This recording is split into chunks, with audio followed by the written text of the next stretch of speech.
What's up, everybody? Welcome to Couch Dimension, our brand new video game podcast. We're going to be talking about a lot of stuff today. Video game news, what we've been playing recently, new announcements and trailers. I'm very excited to get started. I'm Tiny Big Dude. Joining me today are Red and Captain. Red, Captain, how's it going, guys? Hey, what's up? Pretty good. Cool. Let's get into it. We got a lot of news to get through. So starting off, I think that the lead story this week is really this Microsoft situation. So for those of you who have been out of the loop, Microsoft, it was rumored about a week ago that there was going to be a drop in exclusivity, that Microsoft was going to abandon their hardware and essentially go the route of Sega. Now, Microsoft held a podcast / press release kind of thing where Phil Spencer stood around stiffly and weirdly and talked at us for a little while. And it turns out none of that shit was true. So the rumor mill gets to it again. And there's some stuff in this that I want to talk about. But starting out, just let's talk a little bit about the video game rumor mill. So it's, to me, video games are the number one sector for baseless information to spread rapidly. You could see this. Pretty rough. Yeah. Remember before the GTA heist came out and you Googled GTA heist and like every week someone was putting out a new article about fake information? That became a joke in our friend circle. I would just do that sometimes when we're playing GTA Online. Exactly. So what do you guys think drives that rumor mill so much in video games specifically? I think, video games specifically is kind of weird. I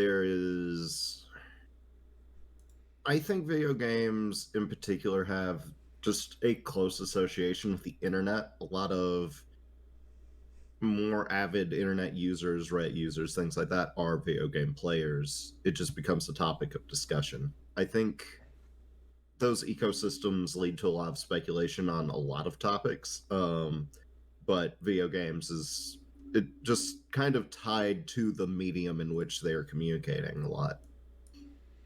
Those dudes who used to be on the playground and say their uncle worked at Nintendo work for journals now. I also... This is less specific to video games, but I think it's, people have certain quotas to meet, to write articles, and so, inevitably, there are going to be some dumb articles that come out. And that's true for a lot of outlets, though, so, There's also not specific. There's also not, major consequences for false gaming news. There's consequences for false world news. Yeah. Microsoft isn't typically going to sue you for defamation if you say bad things or if you tweet wrong things about their platform. I think. I just want to say, I think part of it is also so much of the video game industry, they communicate with customers in a way a lot of other industries don't, and a lot of that communication for years was just building hype. Constantly, right? And so we're not. I don't know if we hype as much as, or they hype as much as they used to. The E3 that used to be is gone. But I think E3 is gone. Period. Yeah, I think it remains in the culture. Well, the reason I phrase it that way is they're still doing their own versions or variants of E3 that are more, I guess, console specific now, but yeah, E3 as literally E3, it's gone. I think that totally makes sense. If video games operated on a all news is good news sort of platform for a long time, and now they're learning that isn't necessarily true. So good insight there. So I want to talk a little bit about what Phil actually told us during the press conference. We have a lot of people, I'm not sure if you guys have seen the tweets, a lot of people unhappy with Phil saying he's lying. it's a mess. But so, the rumors were no exclusives. The rumors were that Starfield and Indiana Jones would both be coming to PS5. It turns out that shit's not true at all. There are only 4 Xbox titles that are going exclusive. He did not give the specific titles, only to say that they are games that are first entries in their series. Xbox wants to keep promoting these games series as it goes, and that they have communities behind them. 2, he said, are pretty big and established, and 2 are smaller franchises. I think one of those is definitely going to be Sea of Thieves. That's just my guess. That seems to be the general. I've seen a lot of people talk about that as like, but seems to be a common guess. As a Sea of Thieves fan, it belongs on Switch, right? I mean, that's sort of where it belongs on Switch, and I mean certainly PS5 as well. But it definitely, I think, would feel at home on a Switch. Yeah. I'm a fan of Sea of Thieves. I'm not a fan of the crosshairs in Sea of Thieves. Oh yeah, no, I don't think anyone prefers that damn cracked sniper scope. But basically what he said is there's no fundamental change to exclusivity on Xbox. But that to me raises the question, what exactly are you defining Xbox as? Because later during the press conference, he also said that Xbox is no one device. Yeah, they really like. I'd seen the phrase tossed around of every screen is an Xbox is Yes. kind of somewhat of the aim. So that makes me wonder about the possibility of Game Pass being essentially ported in certain ways to other platforms. Like, obviously we've got it on Xbox, we've got it on PC. But if it would make it an entrance on PS5, that would be very interesting. Though I don't think Sony would let that happen.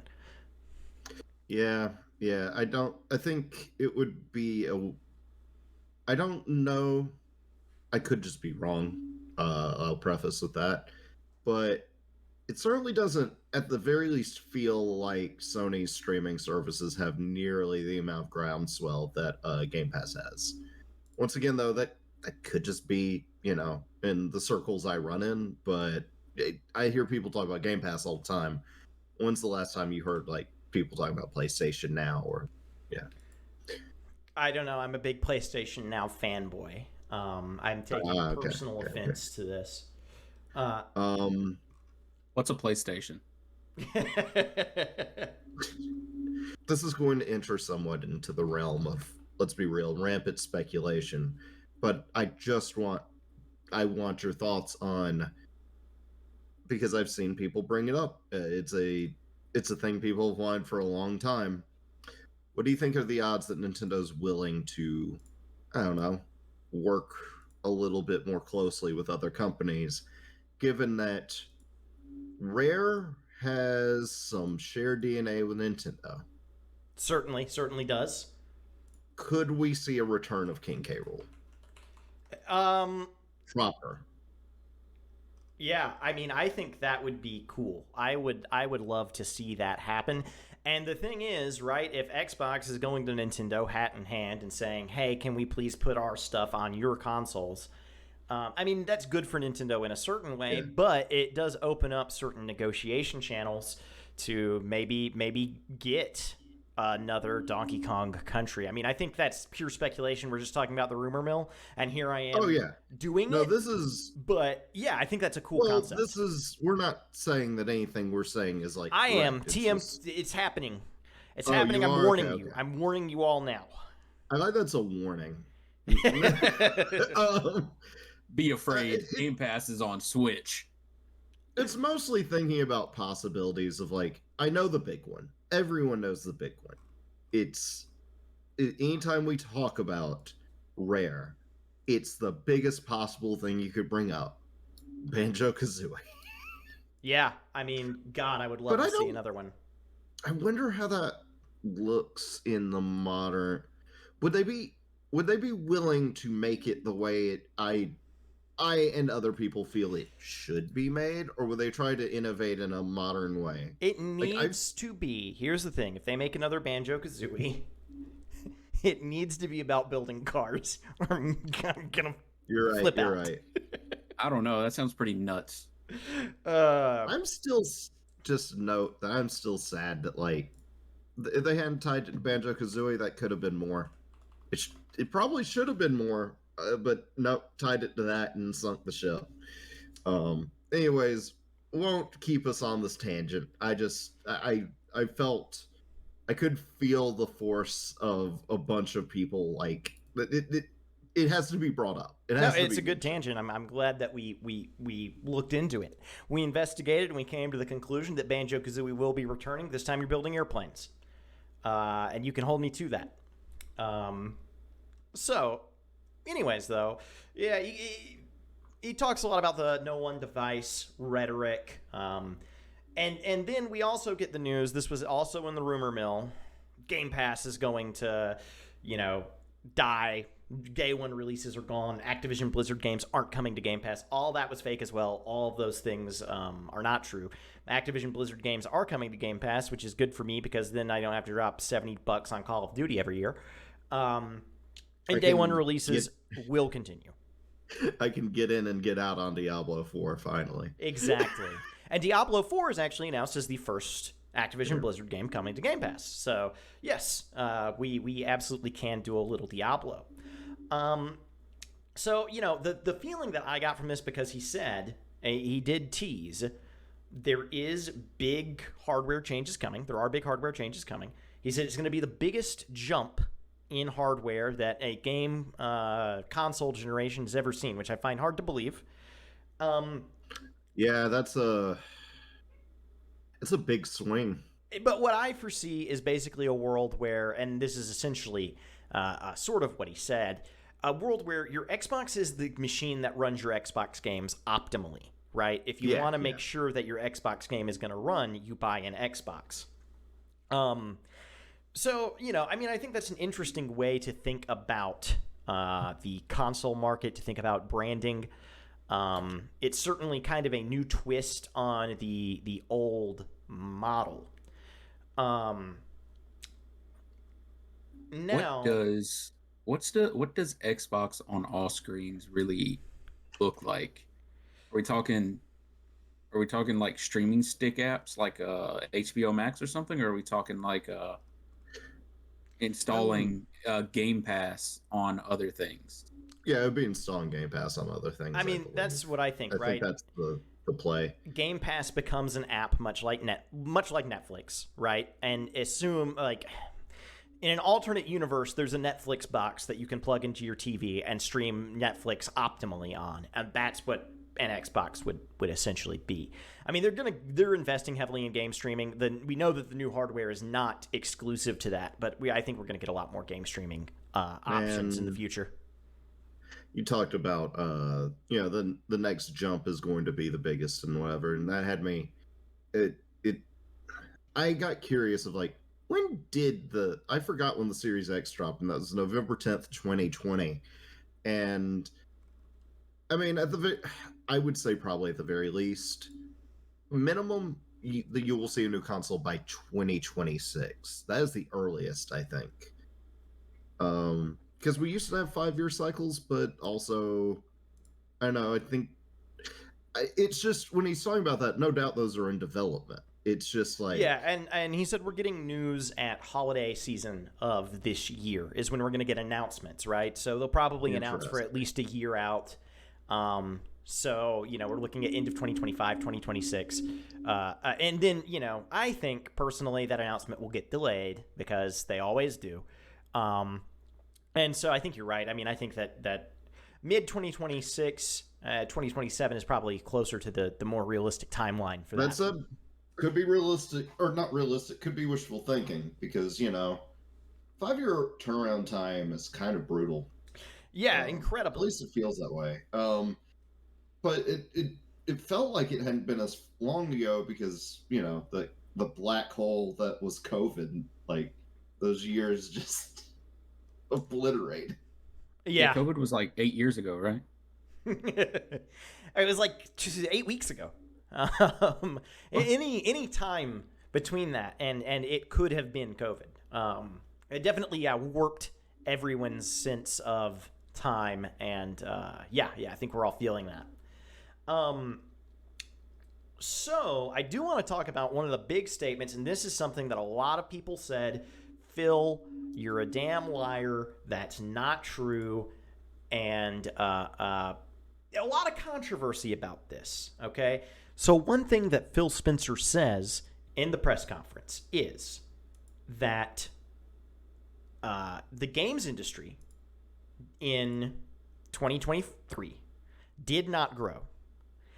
And so that made a lot of people angry because a lot of people are saying, look at these great games that came out in 2023. Yeah, that's not how you define that. Yeah, and he also attributed the layoffs to that. And I think that's actually a little bit of a scapegoat because why? You bought Activision Blizzard, right? And you definitely didn't intend to keep all of those people beyond the sale of the company. That's what drove the layoffs in Microsoft. Definitely not the market necessarily, but your choice to buy another company full of people that you don't need. You just wanted the IP. But when we actually take a look at the data shows that he is actually exactly right. The games industry did not grow at all. In the past 3 years, essentially, it has been pretty stagnant. And that's from 2020 to 2023. So, we didn't see that much. A lot of people are blaming market shrinkage from COVID, right? Like a bunch of people started playing games at COVID and then stopped playing games. And that's not necessarily what the data shows. I think the data shows that people were still playing games. We're just not getting a lot of new adopters in the space. And so, that can be hard in in a year with as many good games as this year had to sort of wrap your head around. But at the core of that idea is sort of the capitalism infinite growth concept that markets are going to grow. They're going to continue to grow forever. Number go up. If number doesn't go up, bad things happen. And so, I don't know. He says, basically he says there's two ways that we can see market growth. We can squeeze more money out of you. I'm paraphrasing, of course. Or we can get new players. And he said, and Xbox prefers to do the latter of those two options. Yeah. And so, what are y'all's thoughts on that sort of piece of information? I think there's another factor here, which is like playing video games, getting into video games. It's an expensive hobby, and with the rise of inflation, I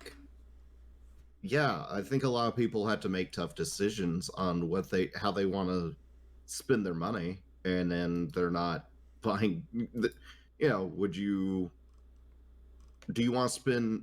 If you're short of money, do you want to spend $60-$70 on a video game, or do you want to buy several cheaper things that could also be entertaining to you, Right.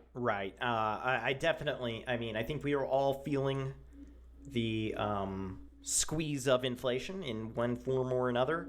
And it cuts down on your sort of spending for fun business and makes you do more responsible things, which I don't particularly care for.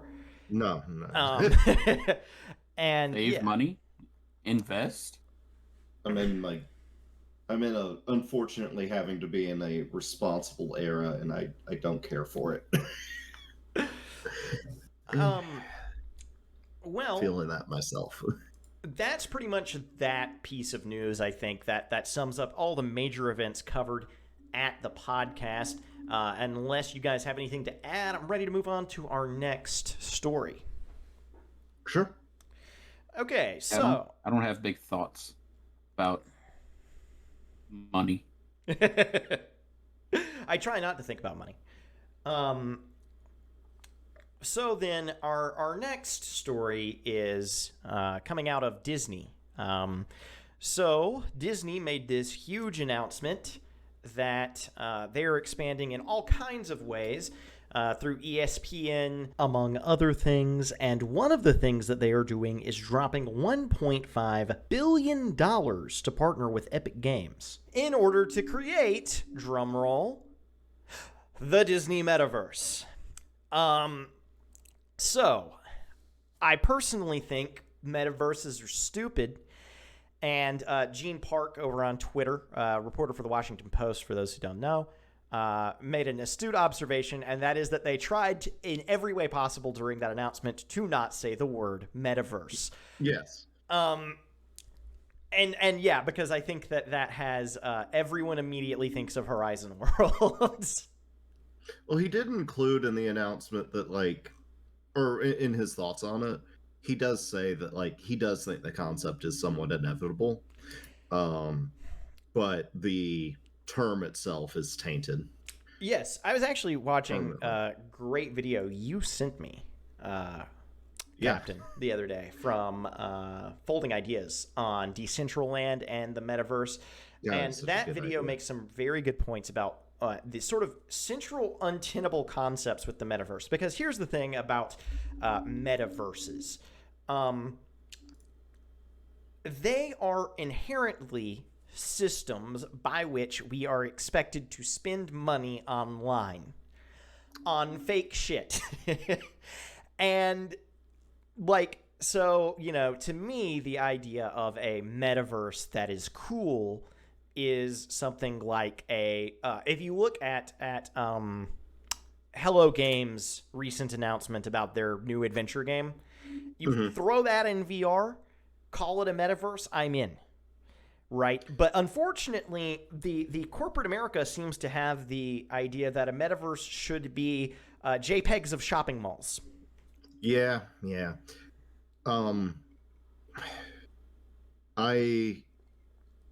I feel the need to wax poetic on the golden era of Second Life. I have some memories tied to it. But, you know, I mean, yeah, it did fall apart, and there are good reasons for that. I mean, it still exists, but I think it should be said that, like, because it did, of course, expect you to spend money there. Right. But it still felt like in a different way than a lot of modern metaverse stuff. It like corporations tried to get in on it, but I think part of what made it special is that it wasn't you didn't have so many people just trying to seize on it as you did like Facebook's metaverse. It was, you know, I just had a weird thought. Fortnite has kind of successfully made NFTs by adding all these new games into Fortnite. I mean, yeah, a lot of people point to Fortnite as a metaverse, right? I mean, that's why the announcement is like tied to Fortnite. Metaverse is an incredibly difficult concept to define because what makes a metaverse different from a video game? There's a lot of people that don't have a good answer to that. My answer to that is essentially that a metaverse is a platform by which you play multiple video games. And those video games can involve spending certain amounts of money on microtransactions, cosmetics, etc. And so, to me, you know, Fortnite fits that definition, right, with these new game modes. It's introducing this larger platform for people to interact on. I do want to say, I don't know if I fully want to compare like skins and stuff in Fortnite and their other games to NFTs, if only because, like, I get where you're coming from. There was that dream of like in the metaverse, you buy a thing and they can work across all games, but it is fairly limited to their pocket of games for now. Yeah, I don't just like NFTs. Limited to my crypto That wasn't wallet. the intent with NFTs. NFTs, the intent was across games. You say that? I'm not sure there was a lot of uniform intent across NFTs. I think there were some people that were like, hey, we could use this across games. And then there's also like... Okay, let me rephrase. The people who are building hype, that was a big thing. Yeah, that was a concept. Buy an item in this game, use it in this game. And I would say, like, NFTs, like that was supposed to be far more widespread because it wasn't supposed to be connected to anything, like any central source necessarily. And that's also why it was never going to work. If it's only within like this sphere of games, like things made by that studio, like that doesn't, I wouldn't, I guess I wouldn't compare it or use the same language because one idea was inherently extremely silly. And one is like, okay, yeah, that makes sense because you, like, for one thing, it's all just skins, but also you don't have to consider art style differences or gameplay differences as much. Like, if it's one studio making the decisions, it's a lot easier to manage. Yeah, It which is doesn't, really what I was getting at is that I mean, yes, not the original, I guess, intent broadcast use for NFTs. Nobody was ever going to get their Mona Lisa skin out of Grand Theft Auto and into Armored Core. Like that was never going to happen. But oh, but that was what they wanted, and it was stupid. yeah, that was never going to happen. But Epic, doing it for themselves, which makes sense. I mean, it's their market. But you buy a song, and you can use it to air quote stunt on people when you knock them down and kill them in the game. But then you can just Guitar Hero that song later if you want. Yeah. I mean, I think that is a really prime example of what a metaverse looks like, and that's in a realm of something that is incredibly difficult to define and put your finger on. That's an extremely concrete example. So go ahead. I do want to talk a little bit about why Disney is doing this. Now, Captain, you had a thought there, and I'll let you say it, but after that, if you boys are ready, I'm ready to jump down the hole of corporate governance. Oh yeah, oh god. No, I was just gonna say I think one of the main things where Fortnite is right now, like partially it's, I mean, you have the cosmetic realm it's in, but other than, you get the music stuff, I guess, is actual gameplay in its own mode. But right now there is more utility than a lot of what they were thinking of before. Like, as it is now, I don't really have a big problem with the thing they're trying to do with that. Like, I have a problem once it becomes like the promise of, hey, go buy this thing and you can use it in other thing in other games, and then you can't use it in any of those games. Like, that's where it becomes functionally useless and stupid to me. But if you can actually like deliver a little bit, and if it doesn't hurt thing, like, that's fine. I'm not too concerned. All right. Or upset by that. Well, I'm going to drag you now, kicking and screaming, into corporate law. The best part of the podcast. No, but I do want to talk about why Disney's doing this. I want to talk about the motivations behind this decision, because to some of us, it can seem a little baffling that, 5 years after the metaverse craze sort of dies down. I'm not sure if you guys are aware, but it was a hugely sort of trending thing among corporations, the idea of metaverses and the need for corporations to grow in them. And then everyone collectively was like, wait, this is dumb, and chose to not do that instead. Yeah. So why is Disney doing it now? And it's because of something called an activist investor. So activist investor is a person that owns stock in a company. And so most people, like you or I, if you've ever owned stock, you are, and listening to this, you're one of these people who you buy stock and then it sits there and it goes up or down in value and you sell it whenever. So that's passive investing. Active investing and activist investing is when you exercise shareholder rights to try to influence decisions being made at a company. And this guy, Nelson Peltz, is one such activist investor who has a target on Disney's back. He is actively trying to bring forward new board members to replace the ones that Disney has currently. So Bob Iger, the CEO of Disney, doesn't want that to happen, right? He wants to appease this guy. He wants to make this guy happy. Because basically, what this is, an activist investor is sometimes an actual activist for like social justice or climate, and sometimes they are a man saying, Disney, you're not making me money the right way. Make me more money in another way. And that's what this guy Peltz is. He's already a billionaire, so I just want to say that up front. It's not like he needs it. And he's going, Bob, we can make more money in sports, Bob. And Iger is sort of just having to put up with his shit.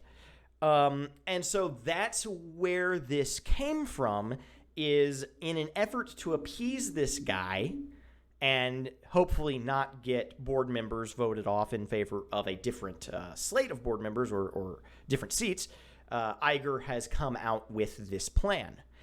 And Peltz has responded. And he thinks it's a bunch of horse shit, which it might be. Specifically on the Disney Epic partnership, he says that there is no, clear plan for product development, and that the plan as a whole is just throwing spaghetti against the wall. And honestly, until we see more about it, I can't say that he's wrong. Yeah.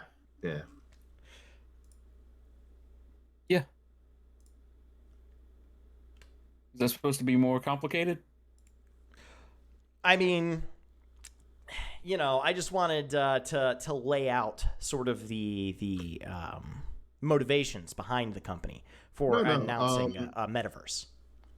I think it comes down to me for it in terms of like, is this going to be anything, or is it just going to be like a shotgun effort to get something done and then it doesn't end up being anything across the board?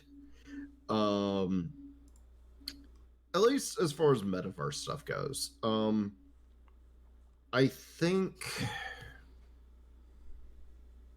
it comes down to how built out it is. Hasn't worked before. Well, okay, this is my own bias. And if I could just have a second, I think it's the reason why like PlayStation Home didn't work compared to, at the time, Second Life was working. Like why VR chat succeeds where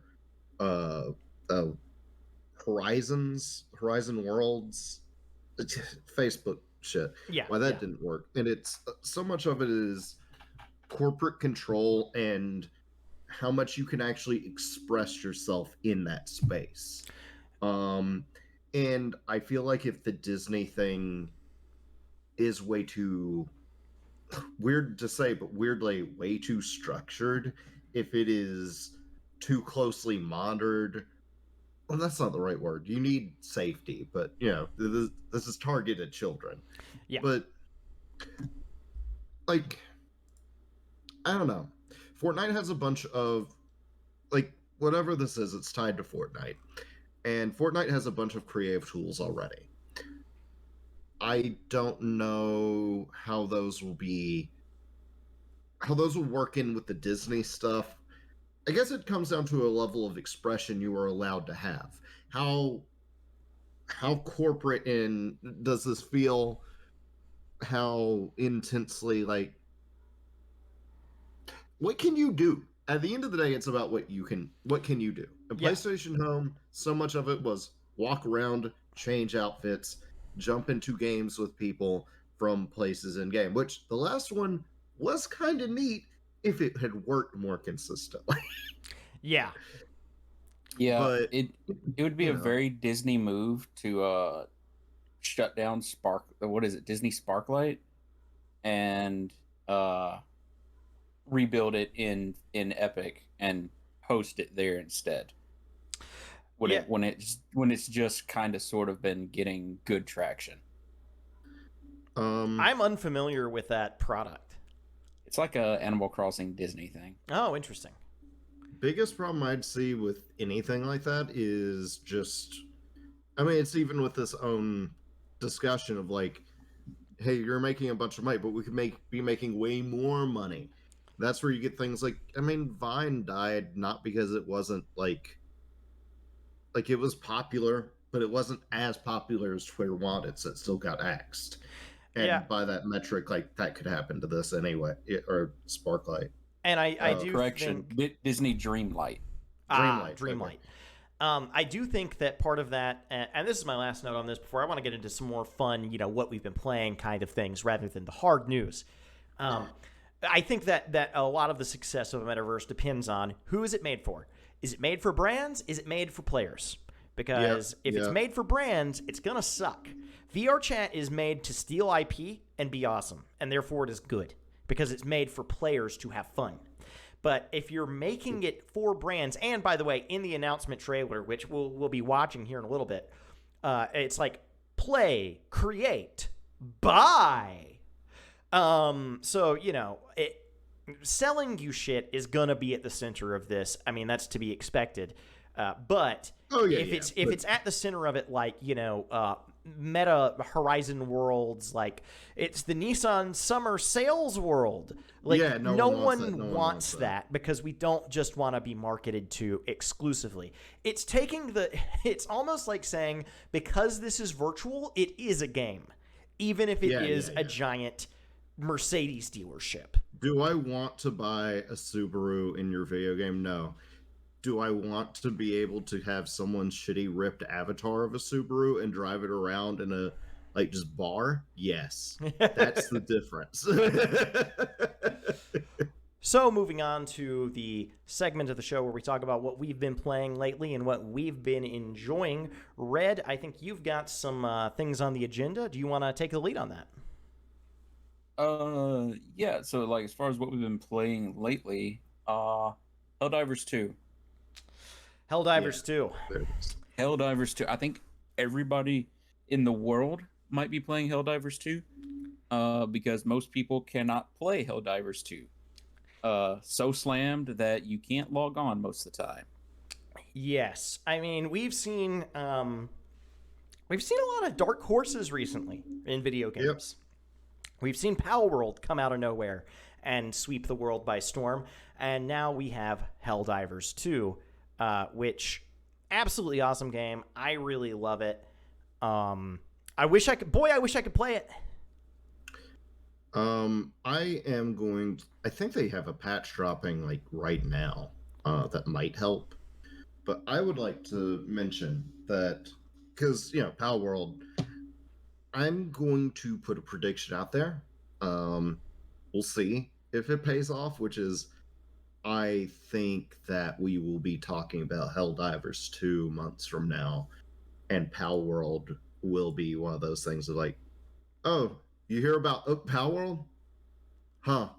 Neat. Moving on. Yeah. It'll get updates. We'll see. I'm sure Palworld will have its flare-ups, but I've got a feeling just based on how Palworld feels like a flash in the pan. Yeah. Pokemon with guns. I don't mean to talk about like it's like a trash game. I'm not going to get into that, but I actually managed to play it for the first time the other day, and I mean it's I know I'm not surprising anyone here, but it is shockingly it's quite good. I had fun with the little bit of it that I played. But yeah, I agree. I think it's more flavor of the week. Helldivers, when we get substantial updates, I think it's going to be making news again. I think it actually, judging by the server issues it's having, I don't know this for sure. I don't know the exact numbers. I didn't do this isn't the research part of the show, guys. Okay, stop giving me shit. This is the part of the show where I talk out my ass. And and I think Helldivers is sold better than Palworld, but again, I have no data to support that. I mean, the Helldivers servers can't keep up. Yeah, I think that's a huge thing. I want to say they recently beat GTA 5's most players online ever on Steam. Though I will say, I think Palworld.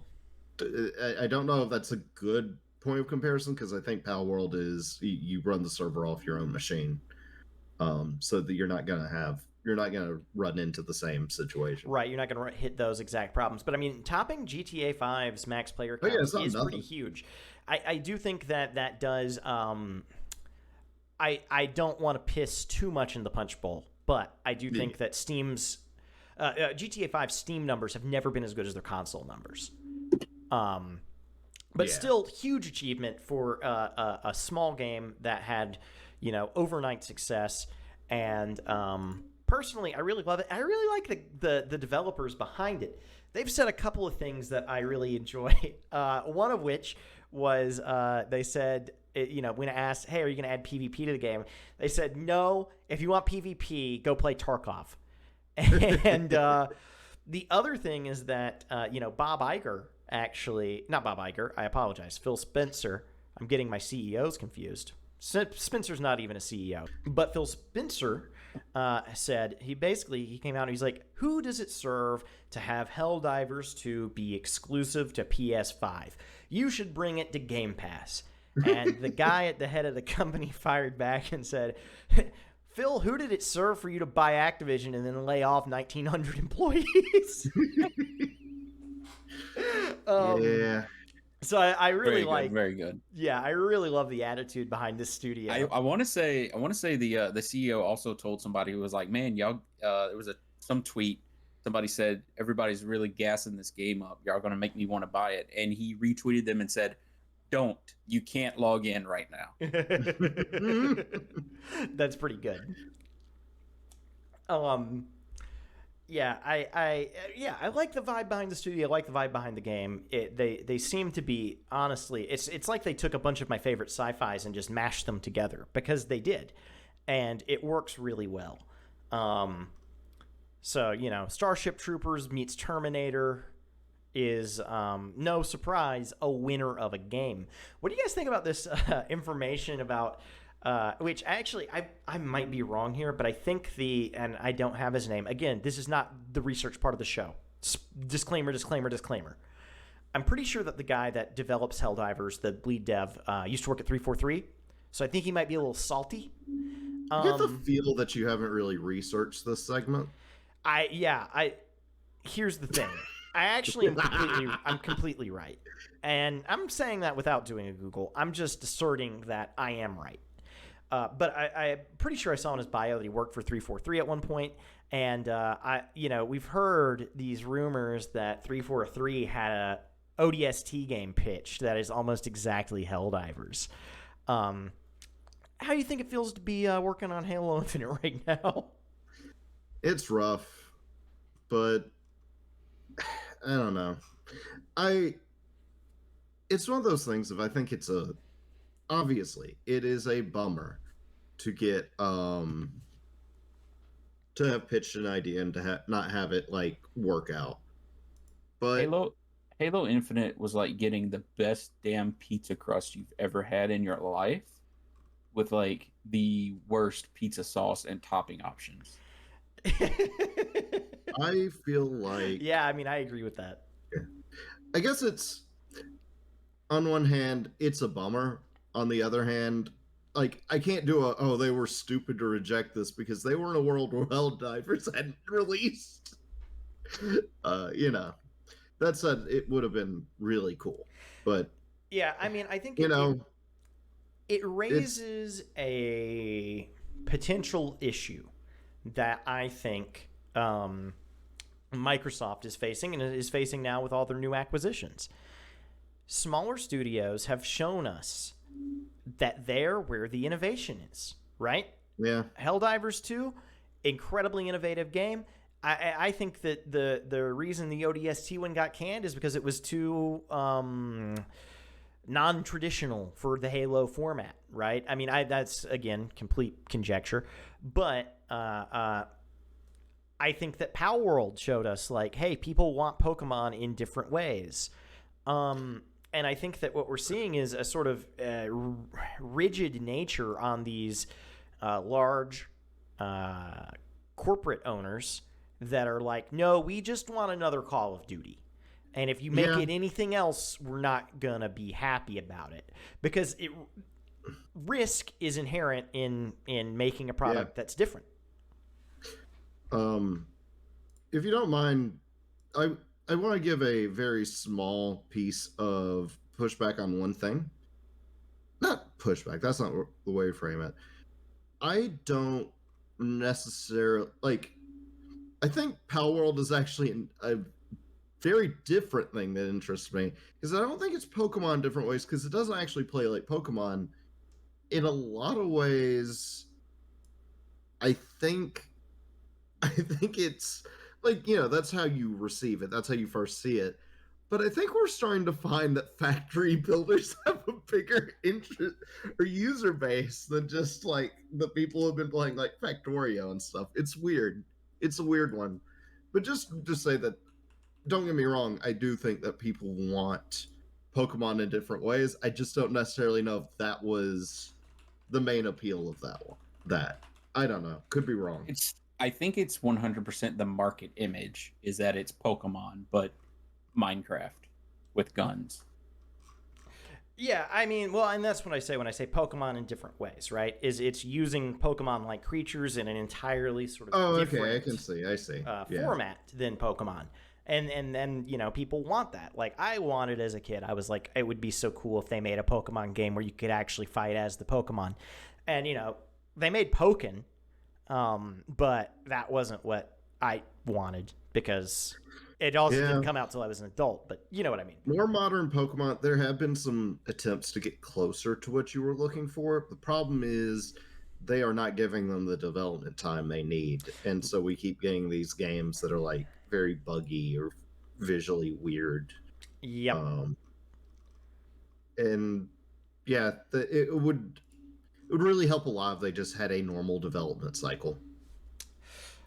I am giving a big side eye to a majority of Sonic games when I say that as well. Yeah. And hey, like bring back features that people loved. Make new games out of them.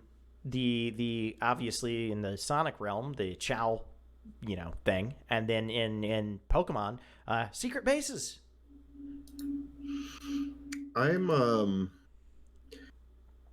I do find it funny that the two people on the podcast who play Pokemon the least are the ones discussing it the most right now.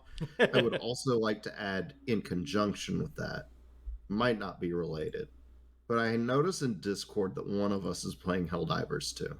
That's just so we can stay in the servers. See, you don't know the tech. You don't know the tech. Yeah. I just. If I'm in, I can invite you in, and you get in for free. Exactly. Okay. I didn't know the tech. That said, I want to talk a little bit before we move on to the trailers. We've only got a couple of trailers. That's not going to take very much time. But I do want to talk a little bit about Return to World. Red, you got me into Monster Hunter recently. Thank you. I've been enjoying it. I gave you Monster Hunter. Something else got you in, and I don't know what it was. I assume it was the Return to World thing after the Game Awards, but I mean, no. it was definitely just you prompting me again, and then I was like, oh, I should actually, and then it clicked, right? Okay, good. Yeah, no, and having a Monster Hunter be a game that you got to revisit for it to click is something I totally understand. As somebody who's been playing it since 4 Ultimate. It is a game that does not usually come naturally the first 2 or 3 times. Yeah, it took a little getting into, and but I'm glad that I'm in. It's incredibly fun, and talk a little bit about Return to World, what's going on with that, and the state of Monster Hunter right now, because I think that's interesting news. Yeah, so basically at the end of the Game Awards, Capcom said, we're working on Monster Hunter Wilds. Here's a trailer. And after the trailer, they said, in the meantime, you can play Monster Hunter World while you wait for Wilds. And a lot of shade on Monster Hunter Rise, the game that came out after Monster Hunter World. It is now available on everything you can play it on. But I think that really set the tone for what Wilds is going to be. It's probably going to be more like World than like Rise. Not to say there aren't features in Rise that I would love to see in Wilds, but Monster Hunter World was probably the explosion game for the Monster Hunter teams at Capcom, and it really sold. Like I beat this drum a lot. It is Capcom's best-selling game ever. Like you're Right. like, surely Mega Man? Nah, it sells way more than Mega Man, way more than Resident Evil, as individual game basis.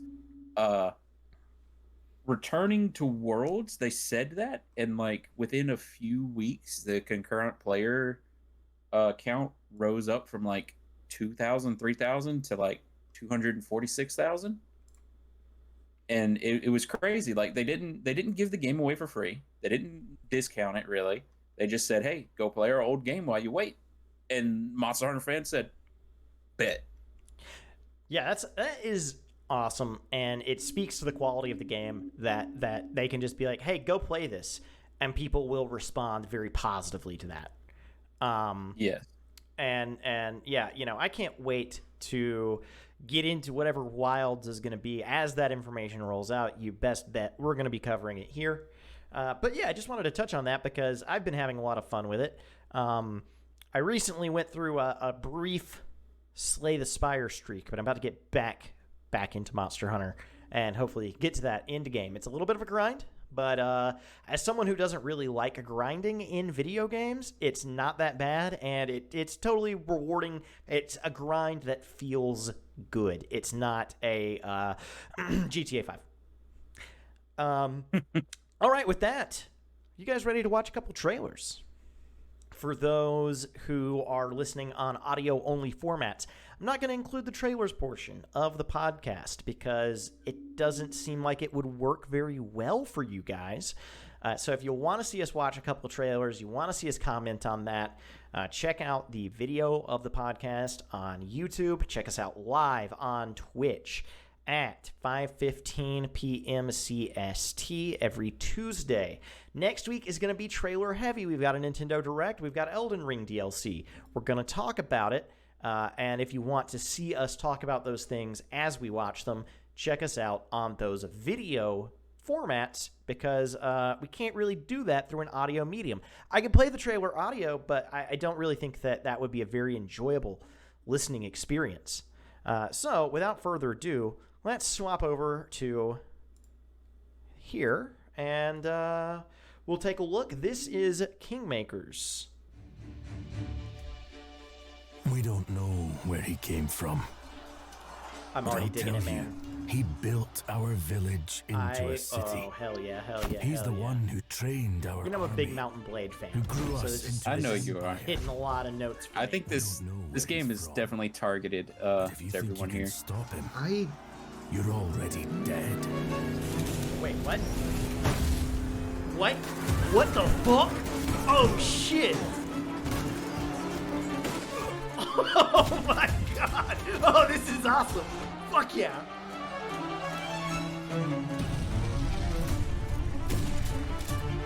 This is like I have this fantasy all the time. I think of what if I went back in time with an AK-47. Do you think this is what Disney meant when they said Metaverse?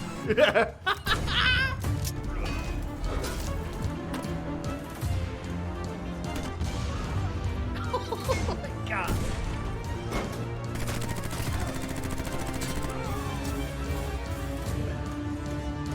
And it's a fucking...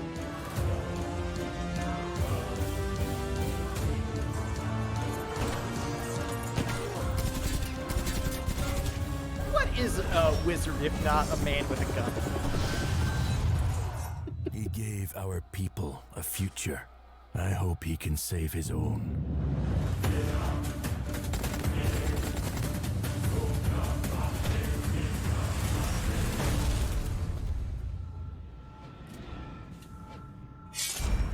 Holy shit. Okay, yeah, I'm in. I'm in, man. It's awesome. Yeah, I found this trailer without any context on Twitter today, and I was sold. I was sold on it. See what the price is, but it definitely seems like it's going to be fun. Yeah, I mean, I think I this hate is... I hate to not feel it but I don't know why it doesn't click for me. I think I've got too many concerns over like I feel like I don't know how long it will be fun for and how long it will be like Boo. Boo. yeah. No, because here's the thing. I actually see this game as being a lot of fun because it solves a certain problem with Mount & Blade. The problem with Mount & Blade is that I am leading my troops into battle. Yes, it's got that sort of RTS almost element. But at the same time, I'm just a guy with a sword. I get my ass beat, and then I'm out of the battle, and then I can't lead shit. And then I just have to watch all my men do the dumbest shit possible and die. In this game, I have an AK-47. So, like, I can move different. I personally am into it. I'll be keeping a very, very close eye on that. I say if this releases in a sub $30, it's a day one buy. Yeah. I would up mine to 40, and I'd give it the old Helldivers. Oh yeah.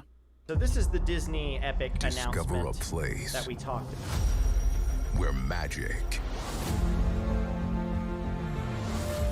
is epic.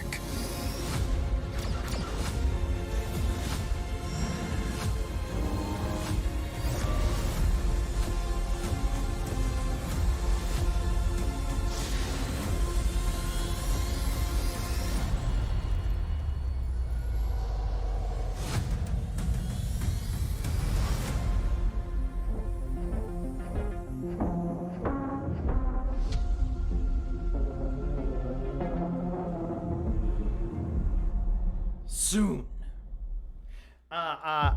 I think that actually that is a hugely disrespectful trailer. And do you know why? Why?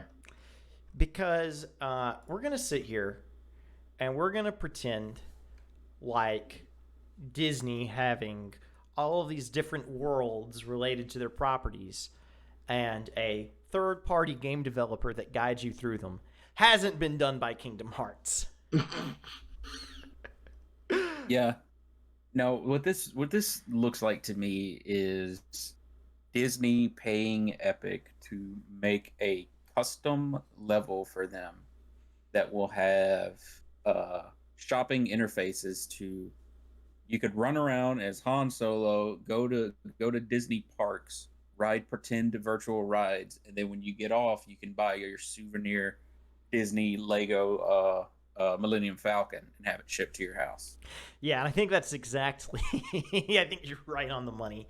Or like different mini games for each property or something like that.